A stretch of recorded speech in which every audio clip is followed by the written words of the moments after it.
The thermometer outside read minus 38 degrees Fahrenheit, cold enough to freeze exposed skin in minutes.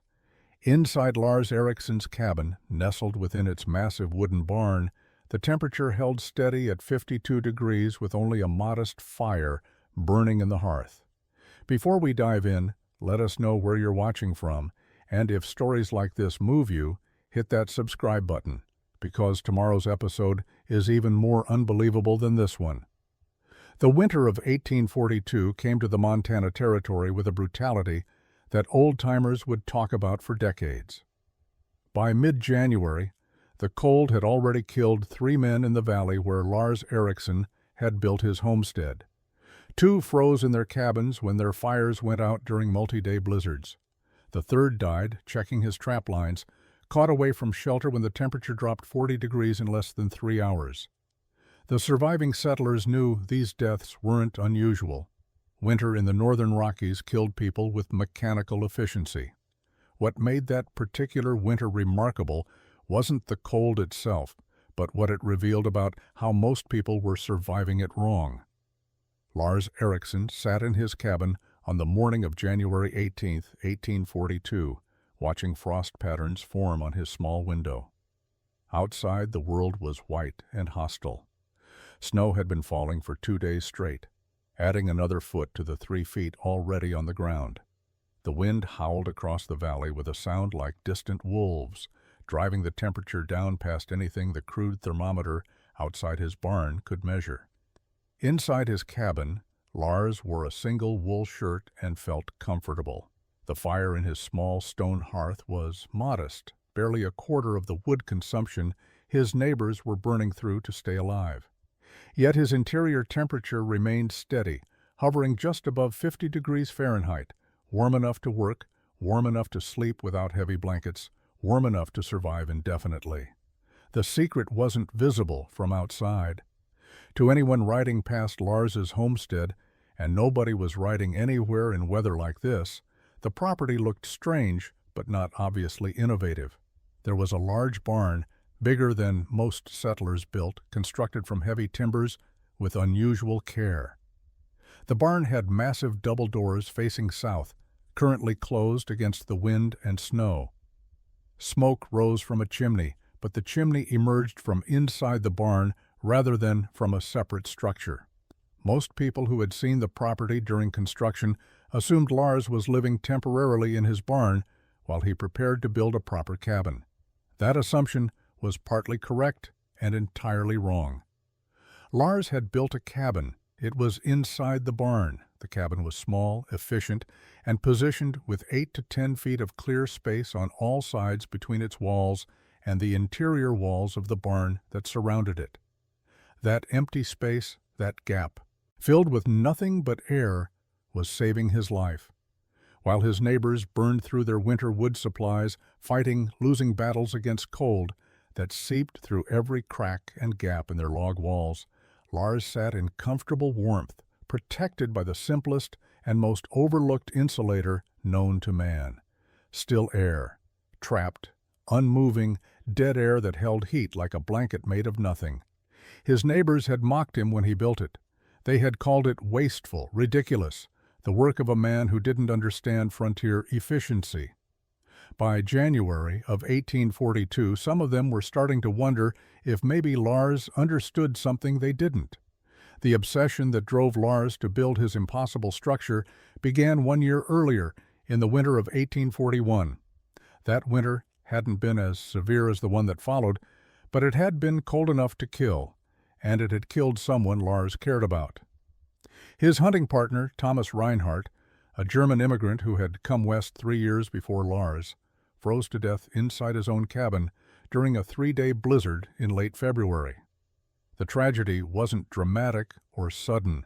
It was slow, methodical, and entirely preventable, which made it worse.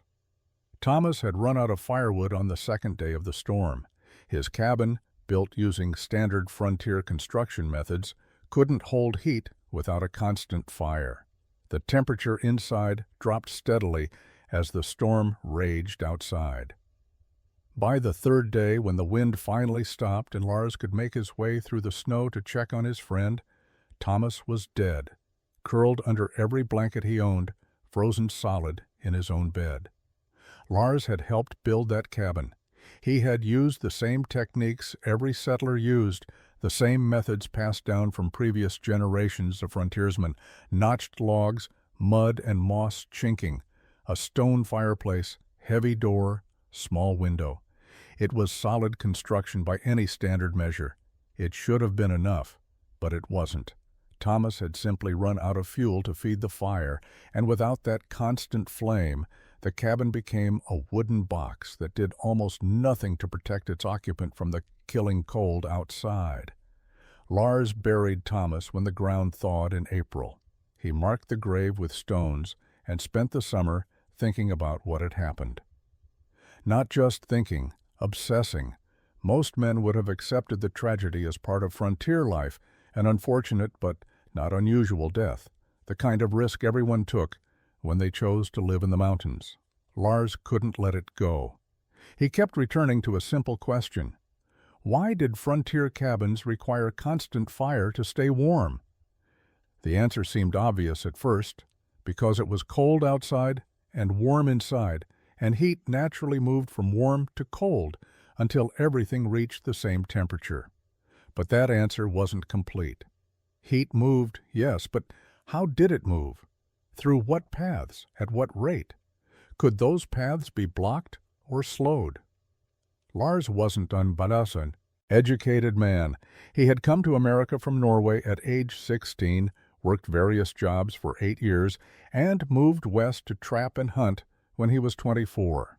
He had basic literacy, practical skills with tools and construction, and a Norwegian upbringing that had exposed him to building methods adapted for extreme cold. But he had no formal training in physics or engineering.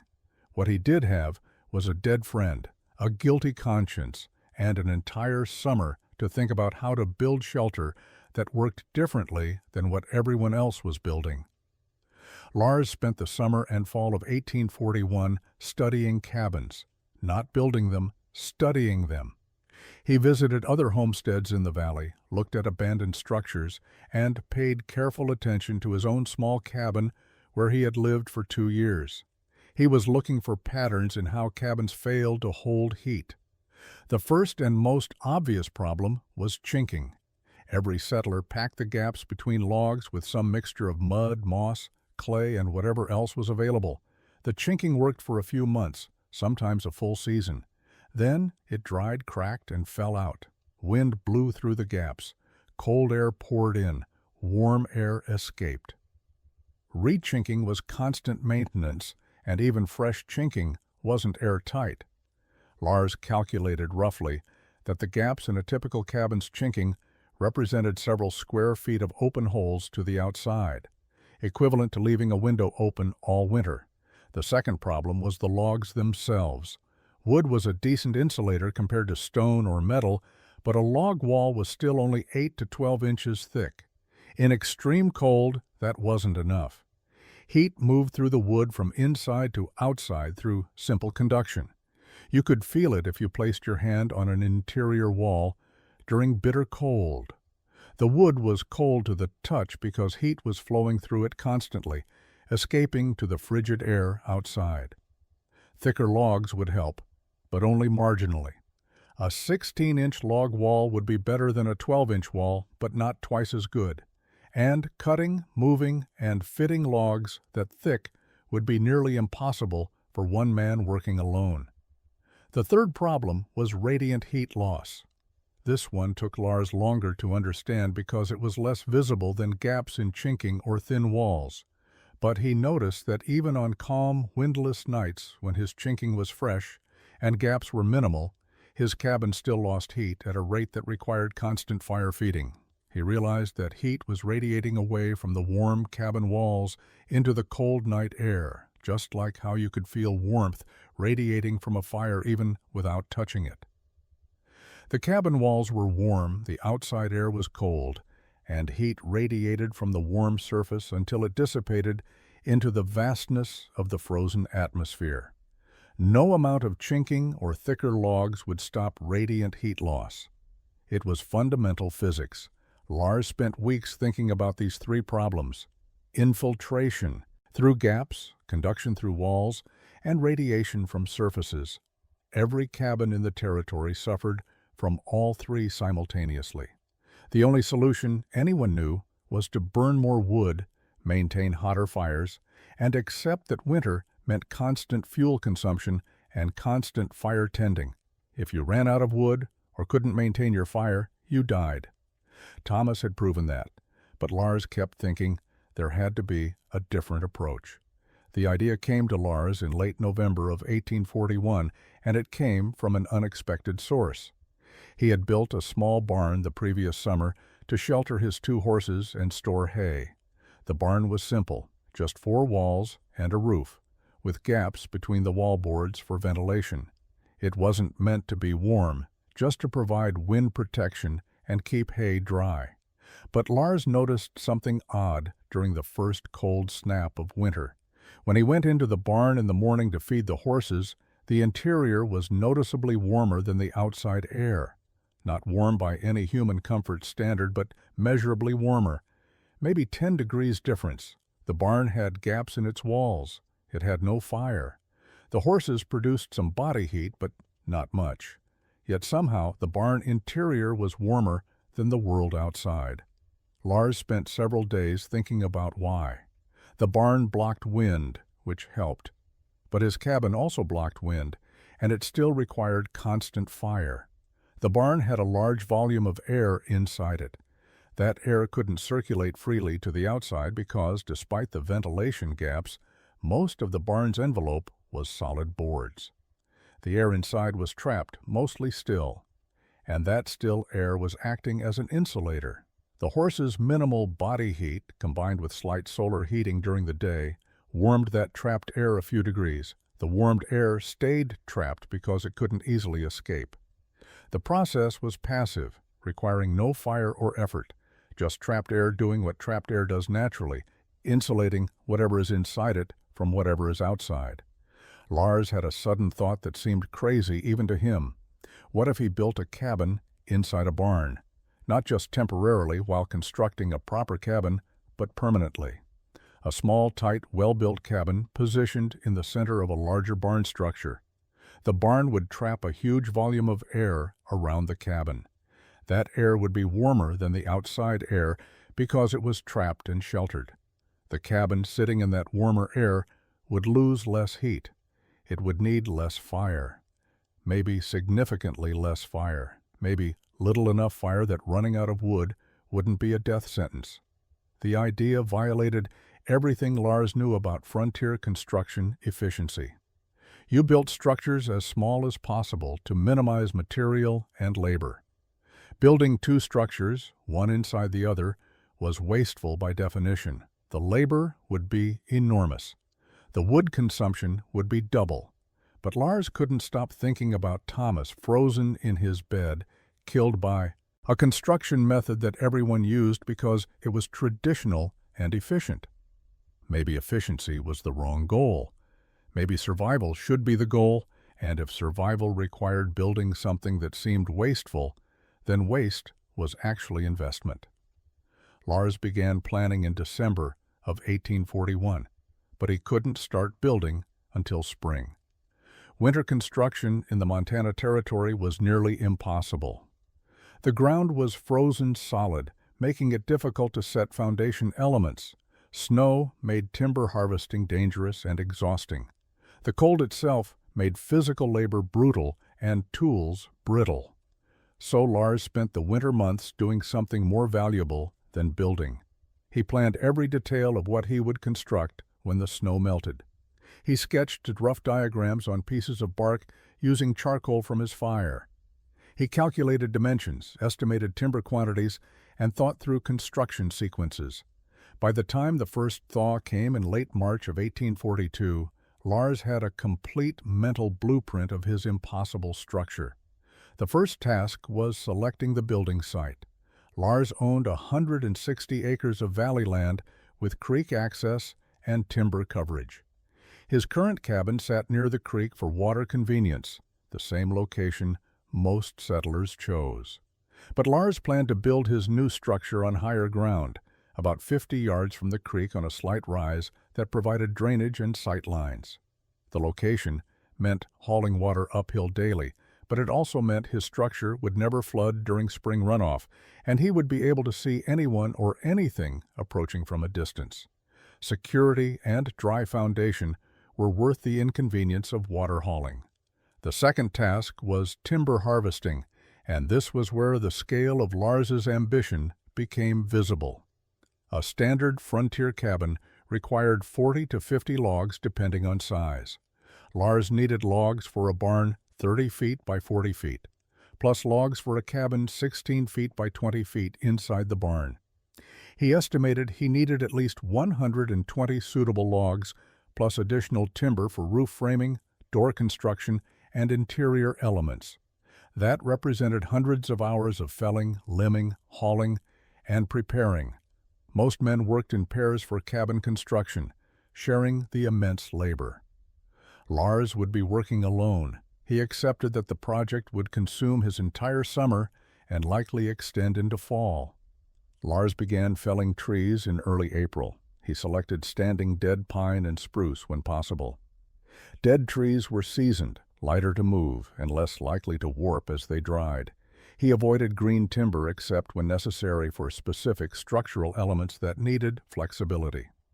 Each tree was evaluated before cutting. Lars wanted logs between 10 and 14 inches in diameter, as straight as possible, with minimal taper from base to top. He rejected trees with excessive knots, rot, or twist. This selectivity meant he had to range across his entire property and even onto adjacent unclaimed land to find suitable timber. He spent weeks just marking trees before he cut a single one. The actual felling was dangerous, solitary work. Lars used a sharp axe and a two-man crosscut saw that he operated alone, pulling and pushing the saw through trunks that were sometimes 3 feet in diameter. Each tree took hours to drop, limb, and section into appropriate lengths. Then came the brutal work of hauling. Lars used his 2 horses hitched to chains, dragging logs from the forest to his building site. The horses could move logs that no man could carry, but the process was slow, careful, and exhausting for both man and animals. By late May of 1842, Lars had assembled enough timber at his building site to begin construction. His neighbors, the few who lived within visiting distance, started noticing the scale of what he was accumulating.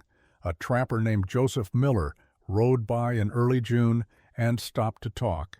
He looked at the massive pile of logs, looked at the foundation stakes Lars had set in the ground outlining a 30-foot by 40-foot structure, and asked the obvious question. What was Lars building that required a barn bigger than most settlers' cabins? Lars explained patiently that he was building a barn first, and then he would build his cabin inside it. Joseph stared at him for a long moment, then laughed. He thought Lars was joking. When he realized Lars was serious, the laughter stopped, replaced by confused concern. Why would anyone build a cabin inside a barn? Lars tried to explain the insulation principle, the trapped air concept, the heat retention theory. Joseph listened politely and then suggested carefully that Lars might want to reconsider before he wasted all that timber and labor on something that made no sense. Lars didn't reconsider.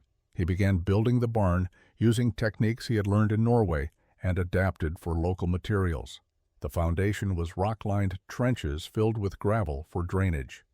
The corner posts were the largest logs he had harvested, sunk 3 feet into the ground and extending 12 feet above grade.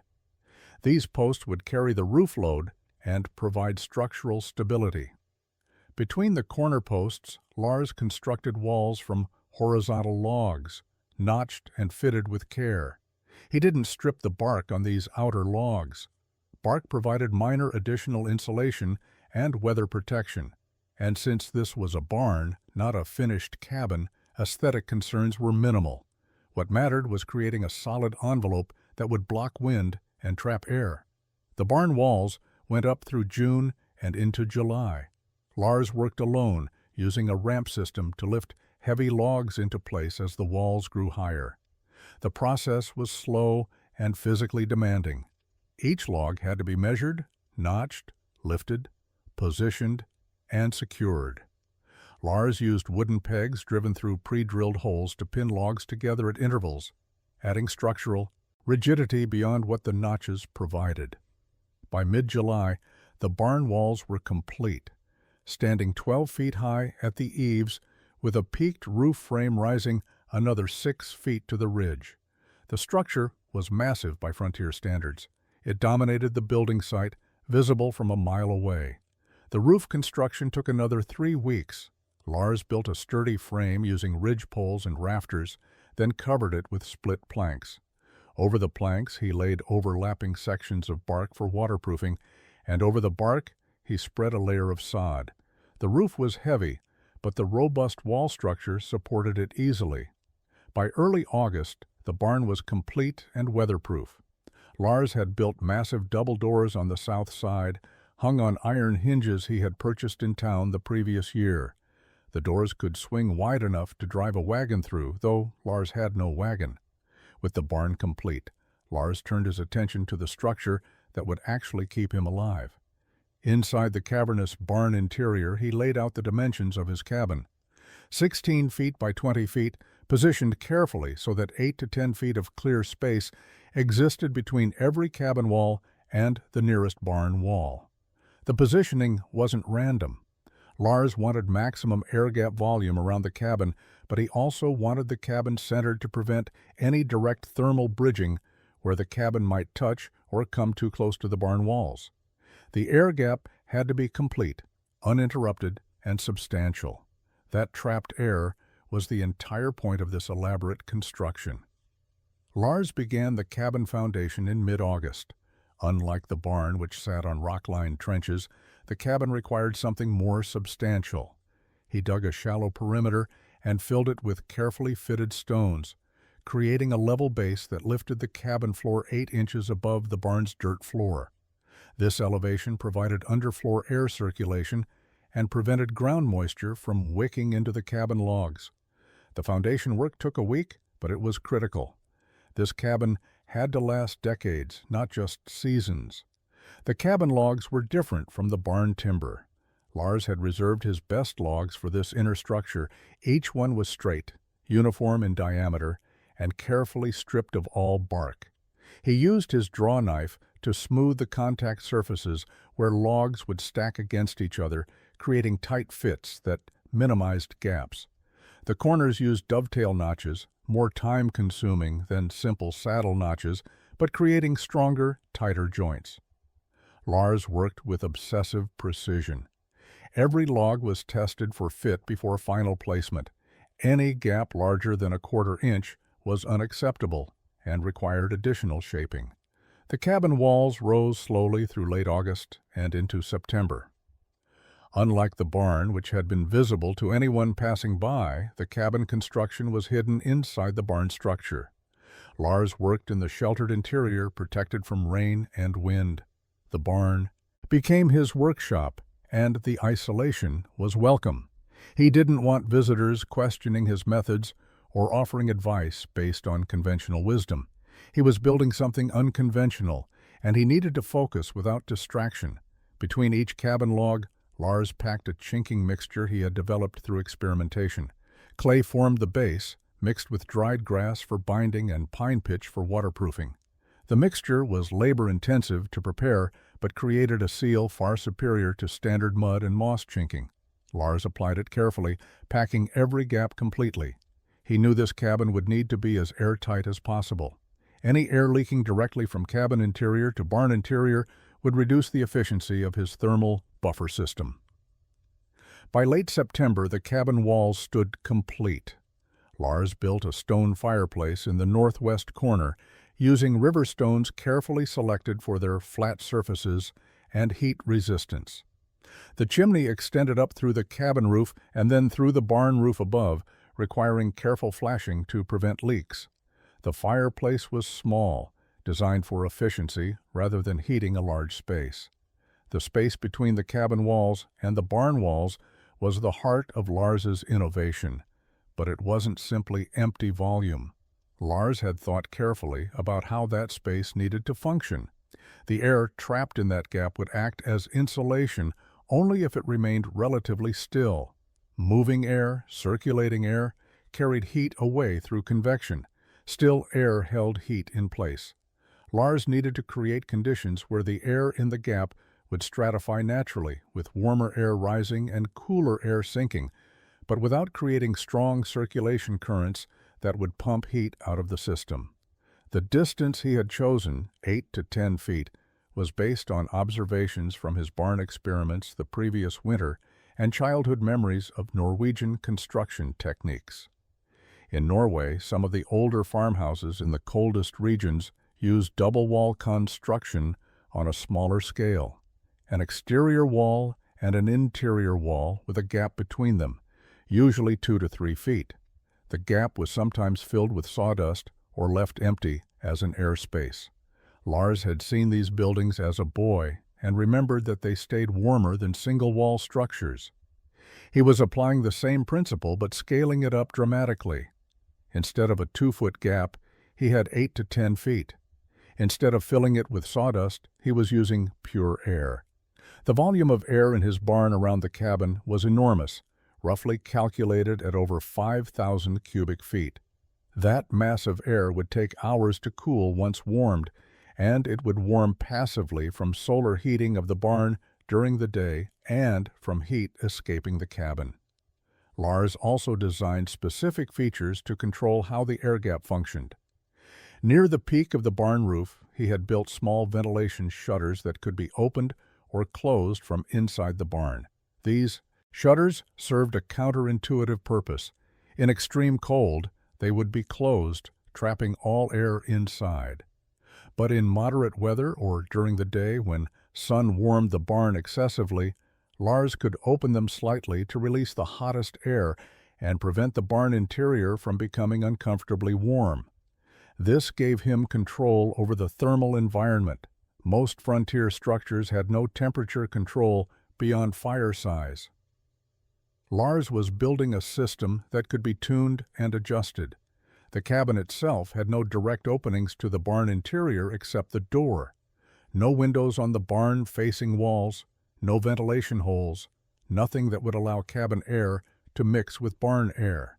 The cabin was a sealed box within a larger sealed box.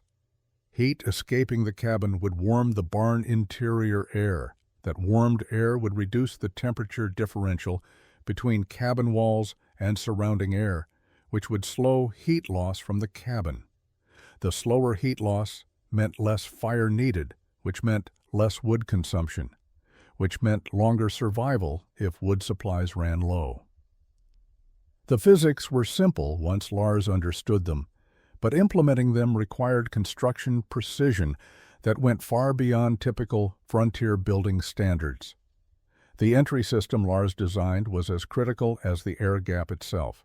A door was fundamentally a hole in the structure's thermal envelope, and every time that hole opened, cold air rushed in and warm air rushed out.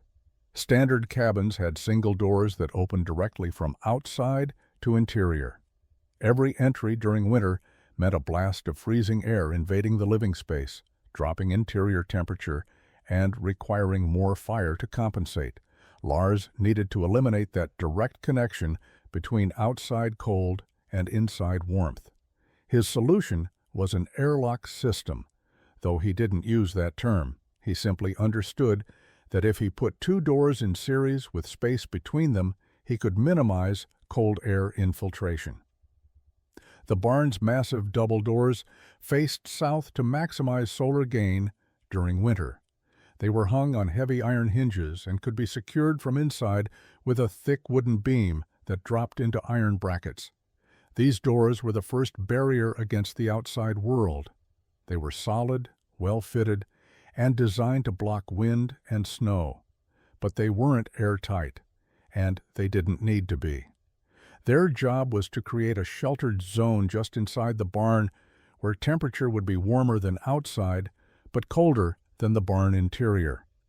This entry zone was about 6 feet deep, the space between the barn doors and the beginning of the air gap around the cabin. The cabin's door was positioned on the south wall, facing the barn doors, but with the full 8-foot air gap between cabin wall and barn wall. So the path from outside to cabin interior required 3 steps. First, open the barn doors and step into the entry zone. Second, close the barn doors behind you. Third, walk across the barn floor and open the cabin door. The key was that the barn doors would be closed before the cabin door opened. Cold outside air would enter the barn's entry zone when the barn doors opened, but that air wouldn't reach the main barn interior or the cabin if the doors were closed promptly. Then, walking across the barn floor from barn doors to cabin door, you moved through the warmer barn interior air. By the time you reached the cabin door, you had shed the worst of the outside cold. Lars built the cabin door with the same care he had used for the barn doors. Heavy planks, reinforced with diagonal bracing, hung on iron hinges.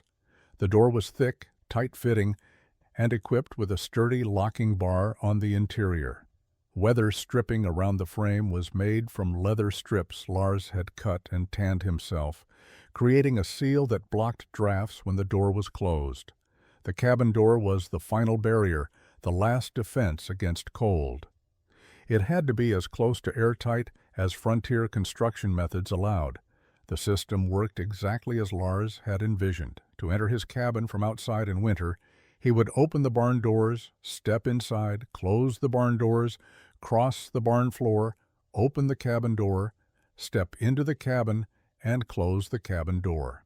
The process took perhaps 30 seconds longer than entering a standard cabin, but it prevented almost all cold air from reaching his living space. As Lars completed the cabin interior, he added a feature that most observers wouldn't understand, even if they saw it. Along the interior walls of his cabin, particularly on the north and west sides where cold was most severe, he built stone backing, not decorative stonework, but functional thermal mass.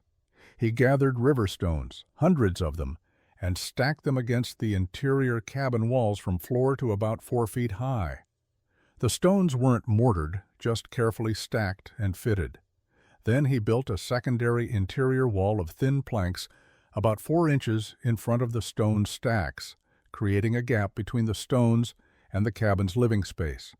The result looked like simple interior finishing, but it served a sophisticated thermal purpose. The stones absorbed heat during the day when the fire was burning and the cabin was warm. Stone's thermal mass was enormous compared to wood. A cubic foot of stone could store roughly 4 times as much heat as a cubic foot of wood. As the stones warmed throughout the day, they became heat batteries, storing energy. Then, at night, when the fire was banked low or allowed to burn down, the stones slowly released their stored heat back into the cabin interior. The heat radiated through the plank wall, warming the living space for hours after the fire had diminished. This thermal flywheel effect meant Lars could let his fire burn lower at night without the cabin temperature dropping precipitously. The stones would carry him through the coldest hours before dawn. But the thermal mass served a second purpose that was even more important to Lars's overall design. The stones against the cabin's exterior walls were positioned to face the barn interior. Heat that would normally conduct directly through the cabin logs to the colder barn interior air was instead absorbed by the stones first. The stones warmed slowly, taking hours to reach equilibrium temperature. During that time, they were intercepting heat that would otherwise escape. Then, when the stones did warm and begin radiating heat, some of that radiation went into the barn interior, warming the air gap, but some reflected back into the cabin interior, reclaiming energy that would have been lost. Lars had learned about thermal mass from Norwegian building traditions. In Norway's coldest regions, masonry stoves called kakaloven were built with enormous stone or brick mass.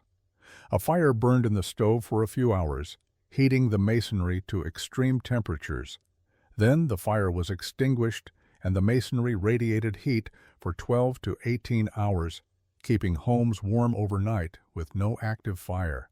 Lars couldn't build a full masonry stove, but he could apply the principle. His stone-backed walls were a simplified version of the same concept, adapted to frontier materials and his specific thermal design. The installation took 2 weeks, hauling stones from the creek bed and stacking them carefully. The work was hard, and the stones added significant weight to the cabin structure, but Lars had built the foundation to handle it. When he finally completed the interior walls over the stone backing, the cabin looked finished and conventional from inside. By late September of 1842, Lars's structure was complete. The barn stood massive and weatherproof. The cabin nested inside tight and carefully crafted. Lars moved his possessions from his old cabin into the new one, a process that took only a single afternoon. He didn't own much: a bedroll, cooking equipment, tools, trapping gear, a few books, clothing, and supplies. Everything fit easily into the small interior space he had created. The cabin felt almost cramped compared to the old structure he had lived in, but Lars wasn't concerned about interior space. He was concerned about staying alive through winter, and smaller spaces were easier to heat. His neighbors noticed the move, and several stopped by to see the completed project. Their reactions ranged from bewilderment to outright mockery. Joseph Miller, the trapper who had questioned Lars's sanity in June, returned in early October and walked through the structure with obvious skepticism.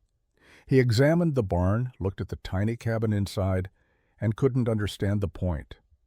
Lars tried explaining again. The barn keeps the air around the cabin warmer. The cabin loses less heat because it sits in warmer air. Less heat loss means less firewood needed. Joseph listened, but clearly didn't believe it would work. He pointed out that Lars had spent an entire summer building what amounted to 2 structures when he only needed one. The labor was wasted. The materials were wasted. And for what? So he could live in a small cabin inside a big barn when he could have just built a bigger cabin with all that timber. Other visitors were less polite. A settler named William Horace, who had a homestead 5 miles east, called it the stupidest thing he had ever seen. He joked that Lars had built himself a jail inside a warehouse. Another neighbor suggested Lars was preparing to raise livestock in the barn around his cabin, and when Lars explained that wasn't the plan, the neighbor asked why else anyone would waste space and materials like that. Lars stopped trying to explain. He simply thanked people for visiting and went back to his preparations. He didn't need them to understand.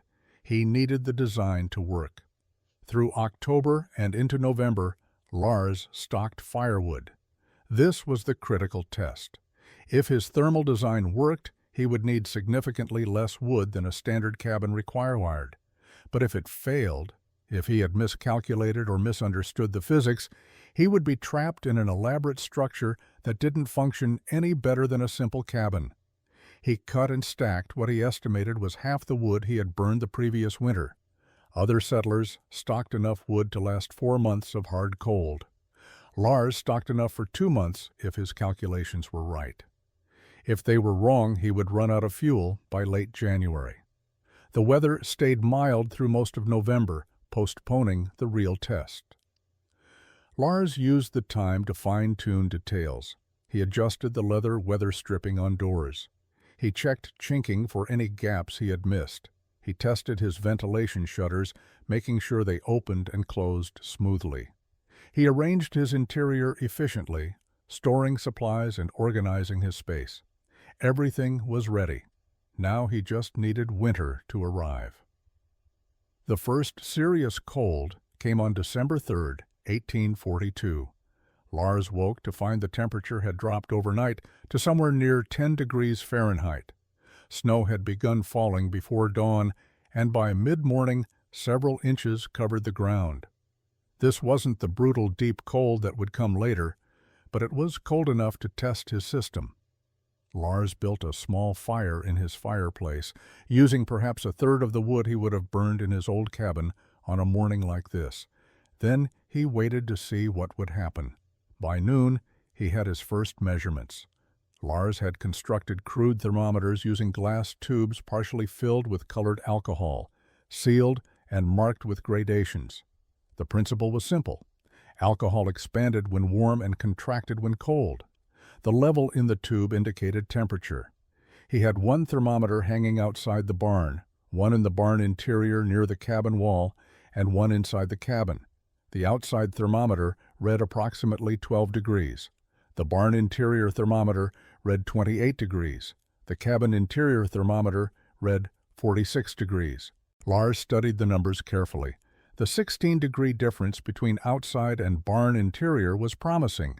The 18-degree difference between barn interior and cabin interior was even better. His cabin was 34 degrees warmer than the outside air with only a modest fire burning. Over the next week, as the cold settled in and temperatures dropped further, Lars monitored constantly. He kept notes on bark pieces, recording outside temperature, barn temperature, cabin temperature, fire size, and wood consumption. Patterns emerged quickly.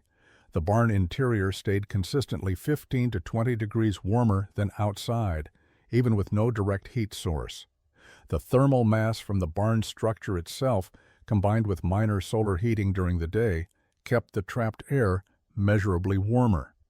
The cabin interior maintained comfortable temperatures, generally between 45 and 55 degrees, with fires that consumed roughly half the wood Lars had burned in his previous cabin. The system was working, but Lars also discovered its quirks.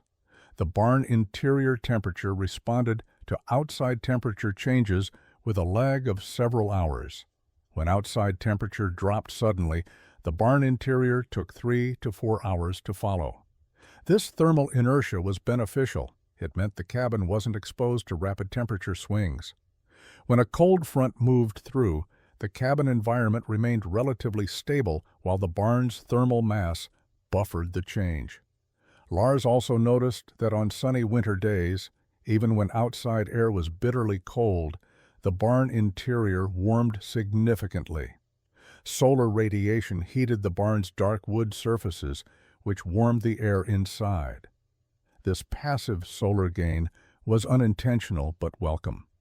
Some days, the barn interior reached 40 degrees just from sun exposure, and those were days Lars barely needed fire at all.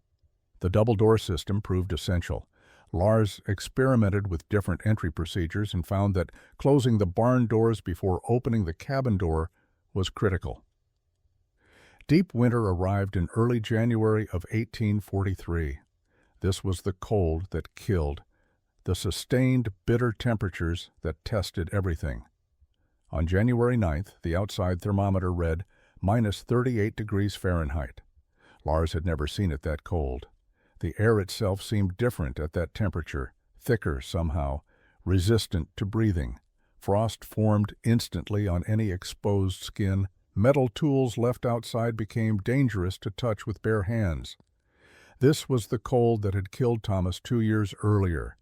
This was the cold Lars had built his structure to survive. Inside the barn, protected from wind and wrapped in his thermal envelope, Lars checked his thermometers. Outside, minus 38. Barn interior, plus 10 degrees. Cabin interior, 52 degrees. He did the arithmetic carefully, checking it twice. The difference between outside air and cabin interior was exactly 90 degrees. But more importantly, his cabin was maintaining a livable temperature, 52 degrees, with a fire so small he could have covered it with a cooking pot. He was burning perhaps 1/6 the wood that a standard cabin would require in these conditions. The validation was complete and undeniable. Lars sat at his small table and calculated his wood consumption rate. At his current burning rate, his wood supply would last well into March, possibly into April if the cold broke early. In a standard cabin, he would have run out of wood by mid-February. The difference between those two dates was the difference between life and death. If he had been caught in his old cabin with his current wood supply when this cold arrived, he would be in Thomas's situation, rationing wood, watching his supply dwindle, knowing he wouldn't make it to spring. But in his barn-wrapped cabin, he was comfortable, warm, and secure. The thermal mass stones were performing exactly as intended. During the day, when Lars maintained a moderate fire for cooking and comfort, the stones absorbed heat steadily. By evening, they were warm to the touch through the plank wall. At night, Lars let the fire burn down to coals. The cabin temperature would drop slowly, buffered by heat radiating from the stones. By morning, the cabin might be down to 42 degrees, cool but not dangerous. He would rebuild the fire, and within an hour, the space was comfortable again. The cycle repeated daily, and Lars never felt the desperate cold that penetrated standard cabins. The barn interior itself became a fascinating environment. Lars spent time outside the cabin but inside the barn, observing how the space functioned. Even at plus 10 degrees, the barn interior felt dramatically different from the minus 38-degree world outside. There was no wind. The air was still, almost peaceful. Frost patterns formed on the interior barn walls, creating intricate crystalline designs. The cabin, sitting in the center of this protected space, radiated gentle warmth that Lars could feel when standing near its walls. The entire system functioned as an integrated thermal machine, each element contributing to the overall performance. The blizzard hit on January 14, 1843, and it lasted 5 days. Wind drove snow horizontally across the valley, piling drifts 15 feet high against anything that blocked its path. Visibility dropped to nothing. The temperature never rose above minus 20 degrees, and at night it plunged past minus 30. This was survival weather, the kind that killed people caught unprepared or trapped in inadequate shelter. Lars stayed inside his cabin for the entire duration, venturing only into the barn interior twice daily to check on his horses. He burned wood steadily but not desperately, maintaining comfortable interior temperatures while the storm raged outside. 3 miles east, William Horace nearly froze in his cabin. His structure was standard. Frontier construction, well built by normal measures, but not designed for sustained extreme cold. When the blizzard hit, William began burning wood at a furious rate, trying to keep his interior temperature above freezing. By the 3rd day, he realized he was going through his supply too fast. He started rationing, letting the fire burn lower, accepting colder interior temperatures to conserve fuel. By the 5th day, when the storm finally broke, William had burned through 7 days' worth of wood in 5 days. His interior temperature had dropped to 28 degrees despite constant fire, and he was genuinely afraid he wouldn't survive another storm like that. Joseph Miller, living 4 miles northwest of Lars, had a similar experience. His cabin was slightly better insulated than William's, but the sustained cold overwhelmed his structure's capacity to retain heat. Joseph burned a week's worth of wood in those 5 days. His hands developed minor frostbite from having to go outside repeatedly to bring in more firewood from his outdoor stack. When the storm ended, he was exhausted, cold, and shaken by how close he had come to a dangerous situation. 2 other settlers in the valley, men Lars knew only by name, survived but used up nearly all their remaining wood supplies fighting the blizzard. One of them, realizing he wouldn't make it through the rest of winter with what he had left, packed up and left for the nearest town as soon as the weather cleared. He abandoned his homestead rather than risk freezing. Lars emerged from the storm having burned perhaps 40% of what his neighbors had consumed. His interior temperature had never dropped below 48 degrees. He had felt comfortable enough to read by firelight in the evenings, something his neighbors couldn't have considered while desperately feeding fires just to stay alive. When Joseph Miller rode over to check on Lars 3 days after the storm ended, he found Lars splitting wood outside the barn, working at a relaxed pace, looking well-rested and healthy. Joseph, by contrast, was exhausted and rattled. He asked Lars directly how much wood he had burned during the 5-day storm. Lars told him.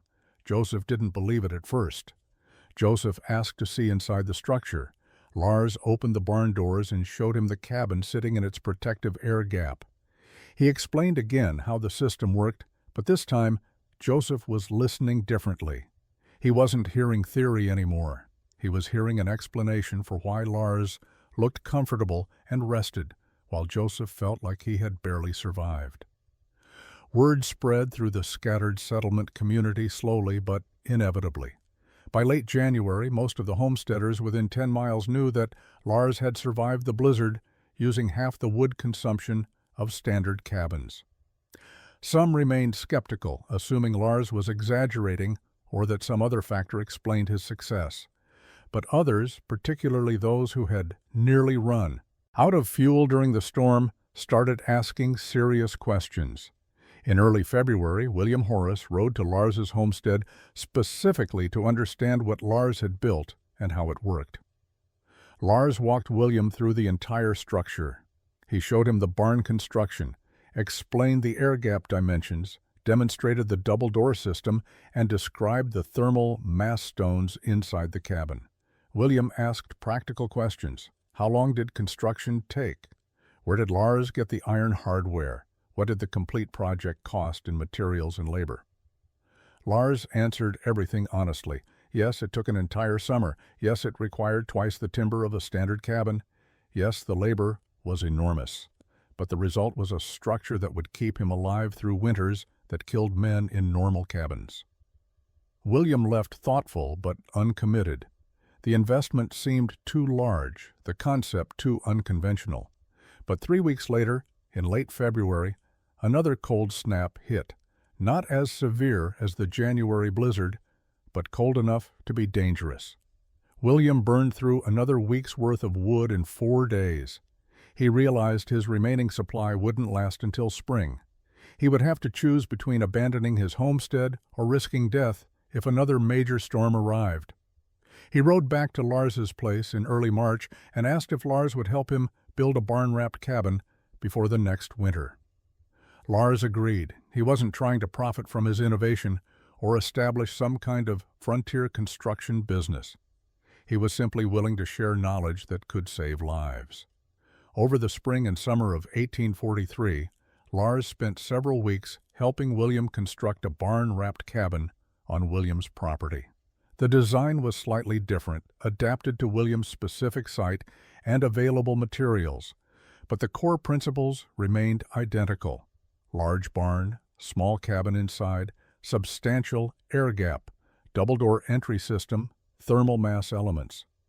William provided the labor and materials. Lars provided the knowledge and helped with the technical aspects of construction. By fall of 1843, William's barn-wrapped cabin was complete. He moved in before the first snow. Joseph Miller, watching William's construction progress throughout the summer, decided he wanted the same protection. He began building his own version in August, working alone as Lars had done, using Lars's design principles. Joseph's structure was finished by late October. 2 other settlers who had heard about the concept started planning their own barn-wrapped cabins for construction the following spring. The spread wasn't rapid or dramatic. Most settlers still built conventional cabins, either because they hadn't heard about Lars's innovation or because they considered the investment too large. But among those who had experienced genuinely dangerous cold, who had felt the terror of watching their wood supplies dwindle while winter continued, the appeal was obvious. Over the next 5 years, from 1843 through 1848, barn-wrapped cabins appeared across northern Montana Territory and into what would eventually become southern Alberta, Canada. The technique spread through word of mouth among trappers, homesteaders, and frontier settlers. Lars never promoted his innovation through any formal means. He simply built something that worked, and people who needed similar protection adopted his methods. The name barn cabin or double-wall homestead became common terminology for the design. Some settlers called them Norwegian style, because Lars was Norwegian and because similar double-wall principles existed in Scandinavian construction traditions. The design variations were considerable. Some builders created smaller air gaps, 5 to 6 feet instead of 8 to 10, to reduce lumber requirements. Others built larger structures, housing livestock in the barn space around the cabin to add animal body heat to the thermal system. A few settlers experimented with filling the air gap partially with hay or sawdust, creating hybrid designs that combined air insulation with solid insulation. These variations had different performance characteristics, but all shared the core insight that Lars had discovered. Trapped air between two structural envelopes dramatically reduced heat loss and wood consumption. Norwegian settlers, particularly those who had immigrated from the coldest regions of Norway, embraced the barn cabin concept most enthusiastically. They recognized the principles from their homeland building traditions and understood the physics intuitively. Several Norwegian families settling in northern territories built barn cabins as their first structures, rather than starting with conventional cabins and upgrading later. German settlers from cold climate regions also adopted the technique readily. British and American settlers were generally more skeptical, but practical results convinced some to build barn cabins despite their unfamiliarity with the concept. By 1848, an estimated 20 to 30 barn-wrapped cabins existed across the northern frontier, scattered across hundreds of miles of territory. The exact number was impossible to determine because settlers built homesteads in remote locations and didn't report their construction methods to any central authority. But trappers and traders traveling through the region encountered barn cabins with increasing frequency, and the reputation of the design spread through frontier communication networks. Stories circulated about settlers surviving brutal winters using half the firewood of their neighbors, about families staying comfortable in temperatures that would have been deadly in standard cabins. The technique also influenced conventional cabin construction in subtle ways. Settlers who couldn't or wouldn't invest in full barn cabin construction began adopting elements of Lars's design: thicker, chinking materials inspired by Lars's clay mixture, better weather stripping on doors, interior thermal mass elements, like stone, backing on walls.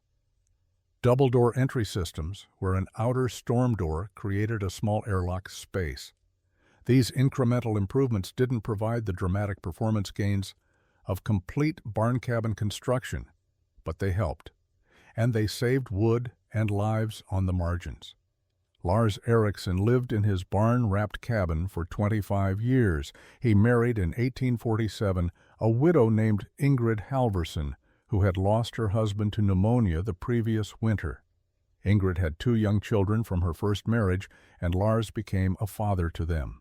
The family lived in the cabin that had been designed for one solitary trapper, and while the space was tight, the warmth and security were undeniable.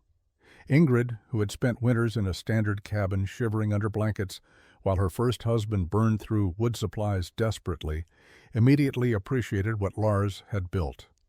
She understood the innovation not as theory, but as lived experience, the difference between constant cold and genuine comfort. Lars and Ingrid had 3 more children together over the following decade. As the family grew, Lars expanded the cabin modestly, adding a small loft space and widening one wall by 4 feet. The modifications were done carefully, maintaining the air gap and thermal principles. The barn provided ample space for children to play during brutal winter weather when going outside was impossible. The protected interior became a workspace, storage area, and safe zone, where children could move freely without exposure to deadly cold. Lars continued trapping through the 1850s, though beaver populations had declined and markets had shifted.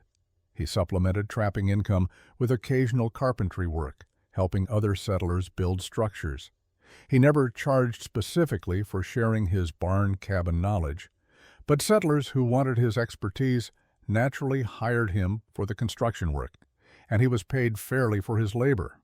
Over the years, Lars helped build or advise on perhaps a dozen barn cabins across the territory, each one slightly different, but all based on his core principles.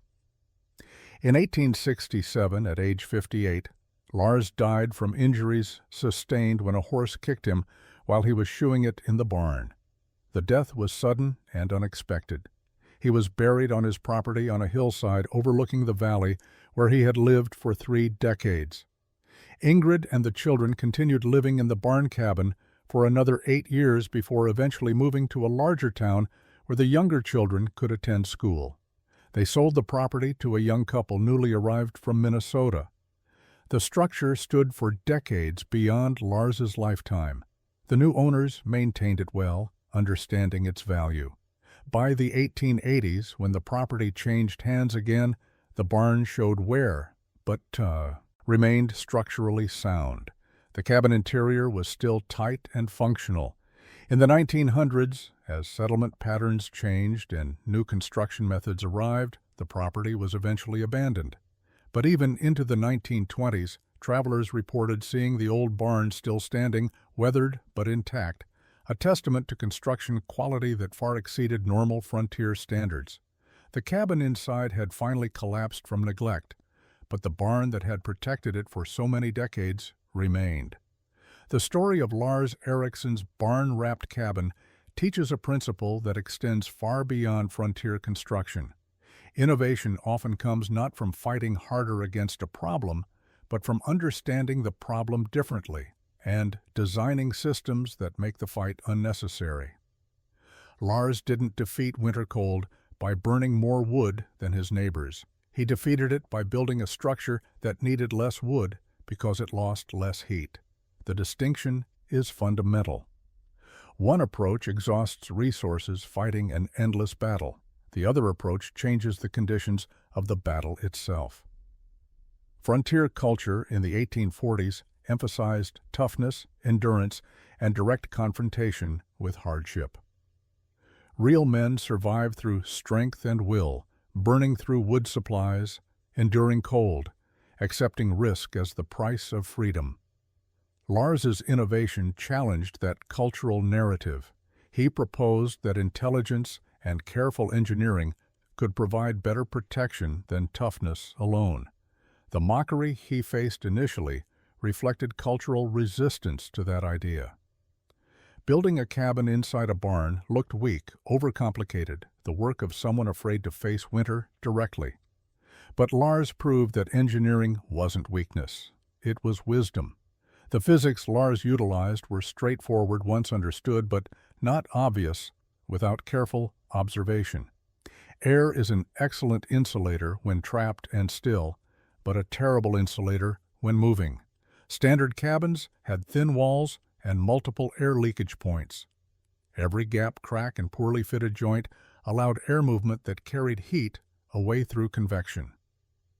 Lars eliminated air movement by sealing his cabin tightly and surrounding it with a massive volume of still air protected by the barn envelope. The heat that escaped his cabin warmed the barn interior air, which reduced the temperature differential, driving further heat loss. The system was self-regulating. The more heat the cabin lost, the warmer the barn interior became, which slowed additional heat loss. The broader impact of Lars's innovation is difficult to quantify, but certainly significant. Lives were saved, though we cannot count them precisely. Wood consumption was reduced across dozens of homesteads over multiple decades, representing thousands of hours of labor saved from woodcutting and hauling. Families stayed together through winters that might otherwise have forced them to abandon homesteads. Children grew up in homes that were genuinely warm rather than barely survivable. These impacts rippled through frontier communities in ways that never appeared in historical records but shaped the survival and success of northern settlement. Modern construction has moved far beyond Lars's methods. Sophisticated insulation materials, advanced heating systems, and engineered building envelopes provide thermal performance Lars could never have imagined. But the principle he discovered remains relevant. The best solution to any survival challenge is often the one that eliminates the challenge rather than fighting it directly. Lars Eriksson built a cabin that bears couldn't break into would have been impressive. He built a cabin that winter couldn't freeze was revolutionary.